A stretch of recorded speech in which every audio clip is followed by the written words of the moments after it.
Bueno chicos, ya para terminar, vamos a hablar de las lesiones del ligamento cruzado anterior. Verán la clase, en el PDF, que les puse una imagen de Fernando Gago, un excelente jugador, porque es una persona que ha sufrido en reiteradas oportunidades lesión de este ligamento, y aquel que medianamente sabe de fútbol, y cuando se habla de lesiones de rodilla, automáticamente pensamos en Gago. ¿Cuál es el mecanismo lesional de la lesión? Es una sumatoria de movimientos combinados, donde la rodilla se va a flexión, se va al valgo y hay una rotación externa de la tibia y una rotación interna del fémur. ¿En qué gesto motriz se produce este movimiento combinado? Generalmente se produce cuando hay una recepción del salto, o sea, cuando amortiguamos el peso del cuerpo a una pierna, lo cual implica una desaceleración brusca con un cambio de dirección o un pivot. Eh, por ejemplo, aquel que hace deporte lo hace en infinitas oportunidades. Aquella persona que salta, cae, ¿sí? Y gira o pivotea o hace una gambeta o mete una pisadita. Es esa recepción del peso con cambio de dirección, lo cual lleva a la rodilla, repito, la caída y la recepción del peso del cuerpo lleva a la rodilla a flexión por una cuestión lógica, donde la rodilla se flexiona para amortiguar la inercia con la que el cuerpo cae. El cambio de dirección lleva al valgo de rodilla, y también lleva a esta rotación en la cual, sobre todo si el pie queda fijo al piso, y sucede mucho en los deportes donde los tapones del botín quedan enterrados en el suelo, esto deja fijo el pie y la tibia, y el fémur rota internamente y la tibia obligadamente rota externamente, porque el pie no gira. Entonces esta rotación interna del fémur hace que el cóndilo externo genere un cizallamiento en el ligamento cruzado anterior y lo termina rompiendo.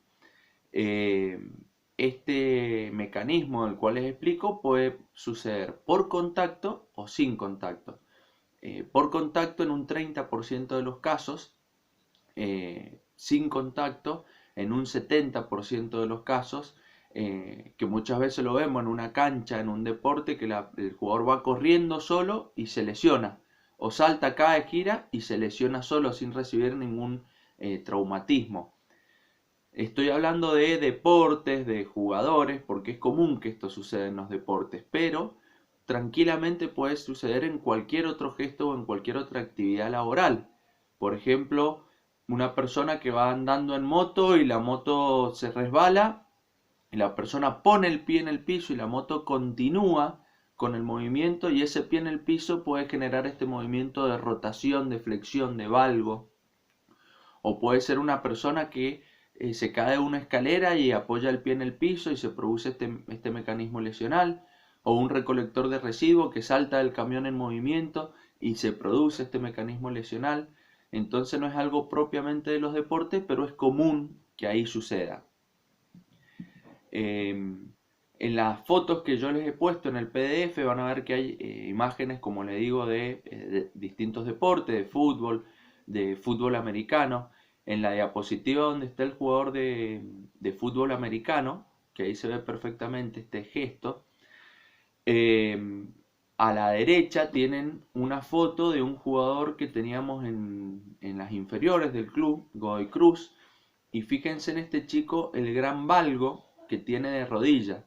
Es un valgo que se manifestaba sobre todo en dinámica, un valgo dinámico, ¿no? El valgo pasivo no era tan marcado. O sea, cuando la persona estaba en decúbito sobre la camilla y uno le hace la maniobra del bostezo, no era tan marcado el valguismo, pero sí dinámicamente, cuando hacía unas sentadillas, sobre todo cuando lo hacía una pierna, o cuando recibía el peso del cuerpo una pierna, fíjense cómo la rodilla se va al valgo, el pie se prona, el tronco se rota, se inclina, compensa con los brazos.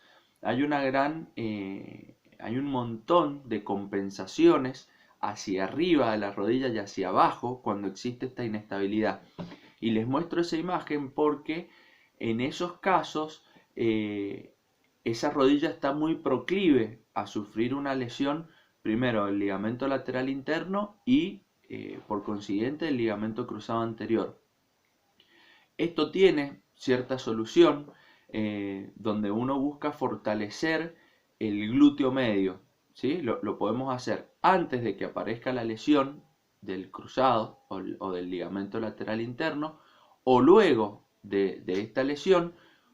¿Para qué necesitamos fortalecer el glúteo medio? Recuerden que el glúteo medio estabiliza la cadera, o sea que lo que haría el glúteo medio es llevar el fémur a la vertical, y al llevar el fémur a la vertical sitúa la rodilla más por debajo de la cadera y no tan medial, ¿sí? Entonces, fortalecer el glúteo medio en cadena cinemática cerrada con trabajo de minibandas, de bandas elásticas a la altura de la rodilla, eso es una herramienta importante para nosotros para luchar contra el valguismo de la rodilla. Van a ver ustedes cuando les toque rehabilitar a una persona con una cirugía del ligamento cruzado, generalmente no viene solo con una lesión de este ligamento, sino que viene también con lesiones asociadas. Es común que a la persona se la opere del ligamento cruzado anterior y del menisco. Y esto tiene una razón de ser. Existe una entidad patológica que se llama la tríada maldita o la tríada infeliz, se le llama, donde generalmente ante este mecanismo lesional que les comentaba, la persona se lesiona el ligamento lateral interno, el menisco interno y el cruzado anterior. A ver, cuando yo les digo que una persona cae, recibe el peso del cuerpo, gira, pivotea, ¿cuál es el principal elemento de sostén de cualquier articulación? La musculatura. En este caso, que ya llegamos a la lesión meniscal y ligamentaria, esa barrera que protege la articulación, el músculo, se supera fácilmente. Quizá porque la persona no tiene una buena fuerza muscular, no tiene una buena fuerza excéntrica que amortigua la recepción del salto. Entonces esta barrera muscular se ultrapasa.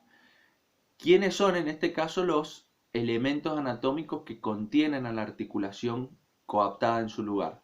Los ligamentos. En rodilla el primer fusible es el ligamento lateral interno, que si yo les digo que si la rodilla se va al valgo, este ligamento lateral interno fácilmente puede distenderse y hay fibras del ligamento lateral interno que se insertan en el menisco interno. Recuerden que los meniscos se van a estar insertando en la cápsula articular, sobre todo el menisco interno, que no solo se inserta en la cápsula articular, sino también en fibras del ligamento lateral interno. Entonces, esta distensión del lateral interno hace que se traiga consigo parte del menisco, y ahí se rompe el menisco interno. ¿Y quién es el último ligamento ya, pobrecito, que queda conteniendo a la articulación de la rodilla? El ligamento cruzado anterior, que como ya hemos dicho, no solo regula la rotación de la rodilla, sino que también impide la anteversión de la tibia, que en este caso, repito, la rodilla se flexiona, la tibia tiende a anteriorizarse, se rota y se va al valgo. Entonces el ligamento cruzado anterior se rompe. Van a ver que en la cirugía se opera al ligamento cruzado anterior, ahí vamos a ver cómo se lo opera, pero al menisco también se lo opera, pero el ligamento lateral interno no se lo opera por su forma. El ligamento lateral interno tiene forma de cinta o de banda, entonces cuando este se rompe, generalmente se rompe parcialmente, no se rompe del todo. Cuando este se distiende o se rompe parcialmente, al tener forma de banda, uno con el reposo y con el tiempo de rehabilitación, este ligamento vuelve a ligamentizarse, digamos, a cicatrizarse. Distinto es el ligamento cruzado anterior, que tiene sus formas, sus bandas, ¿sí? Están trenzadas entre sí. Entonces, al estar trenzada, cuando el ligamento se rompe, esta forma, esta torsión desaparece. El ligamento es como que se deshilacha. Entonces no queda otro que operarlo para unir sus puntos nuevamente.